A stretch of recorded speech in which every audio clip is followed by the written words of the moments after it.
जय श्री हरि विष्णु। पितृमात्र समम लोके नास्त्य अन्यत् दैवतम परम तस्मात् सर्वं प्रयत्नेन पूजेत पितरौ सदा। पितानाम उपदेष्टा ही प्रत्यक्ष दैवतम पिता अन्या या देवता लोके न देह प्रभवो हिता। अर्थात इस संसार में माता पिता के समान श्रेष्ठ अन्य कोई देवता नहीं है। अतः सदैव ही प्रेम भाव से अभिभूत होकर हर प्रकार से अपने माता पिता की पूजा करनी चाहिए। अपनी संतानों का सर्वश्रेष्ठ और हितकर बातों से मार्गदर्शन करने वाला पिता ही प्रत्यक्ष देवता होता है, क्योंकि जो अन्य देवता हैं वे प्रत्यक्ष शरीरधारी नहीं हैं। क्योंकि प्राणियों का शरीर ही स्वर्ग और मोक्ष का एकमात्र साधन है, और ऐसा शरीर जिनके द्वारा प्राप्त हुआ हो उन माता पिता से बढ़कर पूजनीय कौन है। भगवान श्री वेद व्यास जी द्वारा रचित श्री गरुड़ महापुराण के दिव्य ज्ञान के माध्यम से आज की अपनी प्रस्तुति में हम आपको प्रेत दोष अथवा प्रेत बाधा से मुक्ति प्राप्त करने के उपायों के बारे में जानकारी देने का प्रयास कर रहे हैं। जब गरुड़देव ने भगवान श्री हरि विष्णु से कहा कि हे देवेश, आपने प्रेत बाधा और प्रेत दोष जनित स्वप्नों और उनके प्रायश्चित के बारे में जो जानकारी मुझे दी है उससे मैं धन्य हो गया हूँ। हे भगवान, अब मैं जानना चाहता हूँ कि प्रेत किस प्रकार से मुक्त होते हैं, जिनकी मुक्ति होने पर मनुष्यों को प्रेत जन्य पीड़ा पुनः नहीं होती। हे देव, जिन लक्षणों से युक्त बाधा को आपने प्रेत जन्य कहा है उनकी मुक्ति कब संभव है और क्या उपाय किया जाए कि प्राणी को प्रेतत्व की प्राप्ति न हो सके। प्रेतत्व कितने वर्षों का होता है। चिरकाल से प्रेत योनि को भोग रहा प्राणी उससे किस प्रकार मुक्त हो सकता है, यह सब आप मुझे सुनाने की कृपा करें। तब भगवान श्री हरि विष्णु ने गरुड़देव से कहा कि हे पक्षीराज, प्रेत जिस प्रकार प्रेत योनि से मुक्त होते हैं उसे मैं तुम्हें सुना रहा हूँ, ध्यान से सुनो। हे गरुड़राज, जब मनुष्य यह जान ले कि प्रेत मुझको कष्ट दे रहा है तो ज्योतिर्विदों से इस विषय में निवेदन करे। वह प्रेत की प्रकृति और स्वभाव को पहचानने की कोशिश करे। प्रेत किस पीढ़ी का है और कौन सी असंतुष्ट आत्मा है और हमसे क्या चाहता है, यह सब संकेत वे प्रेत पहले ही दे देते हैं, क्योंकि प्रेत बाधा ग्रस्त व्यक्ति को बहुत ही अद्भुत स्वप्न और संकेत दिखाई देते हैं, जो कि मैं तुम्हें पहले ही बता चुका हूँ। हे गरुड़देव, जब व्यक्ति का तीर्थ में स्नान करने का मन होता है, चित्त धर्म परायण हो जाता है और धार्मिक अनुष्ठान करने की इच्छा जागृत होती है, तब प्रेत बाधा उपस्थित होती है एवं उन पुण्य कार्यों को नष्ट करने के लिए चित्त भंग कर देती है। कल्याणकारी कार्यों में पग पग पर बहुत से विघ्न आते हैं।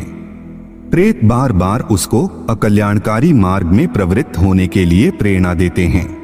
शुभ कर्मों में उसका चित्त नहीं लगता है और उसके स्वभाव में जो क्रूरता आती है यह सब प्रेतों के द्वारा किया जाता है। जब व्यक्ति समस्त विघ्नों को विधिवत दूर करके मुक्ति प्राप्त करने के लिए उचित उपाय करता है तो उसका वह कर्म हितकारी होता है और उसके प्रभाव से सभी प्रकार के प्रेतों की निवृत्ति हो जाती है। हे पक्षीराज, दान देना अत्यंत श्रेयस्कर है। दान देने से प्रेत मुक्त हो जाता है। जिसके उद्देश्य से दान दिया जाता है उसको तथा स्वयं को वह दान तृप्त करता है। हे ताक्ष, यह सत्य है कि जो दान देता है वही उसका उपभोग करता है। दान देने वाला दान से अपना कल्याण करता है और ऐसा करने से प्रेत को भी चिरकालिक संतृप्ति प्राप्त होती है। संतृप्त हुए वे प्रेत सदैव ही अपने बंधु बांधवों का कल्याण चाहते हैं। यदि किसी दूसरे कुल के दुष्ट प्रेत उसके वंश को पीड़ित करते हैं तो संतृप्त हुए सगोत्री प्रेत अनुग्रह पूर्वक उन्हें रोक देते हैं। उसके बाद समय आने पर अपने पुत्र आदि से प्राप्त हुए पिंड आदि दान के फल से वे मुक्त हो जाते हैं। हे पक्षीराज, सामर्थ्य के अनुसार दान आदि के फल से संतुष्ट हुए वे प्रेत अपने बंधु बांधवों को धन धान्य से समृद्धि प्रदान करते हैं और वे प्रेत दोष से मुक्त हो जाते हैं। हे पक्षीराज, जो व्यक्ति स्वप्न में प्रेत दर्शन, उनकी वाणी, उनकी अपूर्ण अभिलाषा और उनकी पीड़ा आदि को देखकर भी श्राद्ध आदि द्वारा उनकी मुक्ति का उपाय नहीं करता है, वह प्रेतों के द्वारा दिए गए शाप से मिलने वाली पीड़ा का भागी होता है। ऐसा व्यक्ति जन्म जन्मांतर तक धनहीन, दरिद्र, पशुहीन, संतानहीन, रोगी और जीविका के साधन से वंचित होकर अनेकों कष्ट भोगता है, ऐसा वे प्रेत कहते हैं। और पुनः यमलोक जाकर पाप कर्मों का भोग द्वारा नाश हो जाने के उपरांत अपने निश्चित समय से प्रेतत्व की मुक्ति हो जाती है। यह ज्ञान सुनने के बाद गरुड़ ने भगवान श्री हरि से कहा कि हे देवेश्वर, यदि किसी प्रेत का नाम और गोत्र ज्ञात न हो सके, उसके विषय में विश्वास न हो रहा हो, जबकि कुछ ज्योतिषी पीड़ा को प्रेत जन्य कहते हों, परंतु कभी भी मनुष्य को वह प्रेत स्वप्न में न दिखाई दे, उसकी कोई चेष्टा भी न होती हो, तो उस समय मनुष्य को क्या करना चाहिए? कृपा करके वह उपाय भी मुझे बताएं, जिससे प्रेत बाधा जनित मनुष्य का मार्गदर्शन हो सके। तब भगवान श्री हरि ने कहा कि हे खगराज, इस विषय में पृथ्वी के देवता ब्राह्मण जो कुछ भी कहते हैं, उस वचन को हृदय से सत्य समझकर भक्ति भाव पूर्वक पितृ भक्तिनिष्ठ हो विधि विधान से प्रेत के निमित्त नारायण बलि करके जप, होम तथा दान से देह शोधन करना चाहिए। ऐसा करने से उसके समस्त विघ्न नष्ट हो जाते हैं। यदि वह प्राणी भूत, प्रेत, पिशाच अथवा अन्य किसी भी कष्ट से पीड़ित होता है तो उसको अपने पितरों के लिए नारायण बलि करनी चाहिए। ऐसा करने से वह सभी प्रकार की पीड़ाओं से मुक्त हो जाता है। यह मेरा सत्य वचन है। अतः सभी प्रयत्नों से पितर को संतृप्त और प्रसन्न होना चाहिए। 9वें अथवा 10वें वर्ष अपने पितरों के निमित्त प्राणी को 10,000 गायत्री मंत्रों का जप करके दशांश होम करना चाहिए और नारायण बलि करके वृषोत्सर्ग आदि क्रियाएं करनी चाहिए।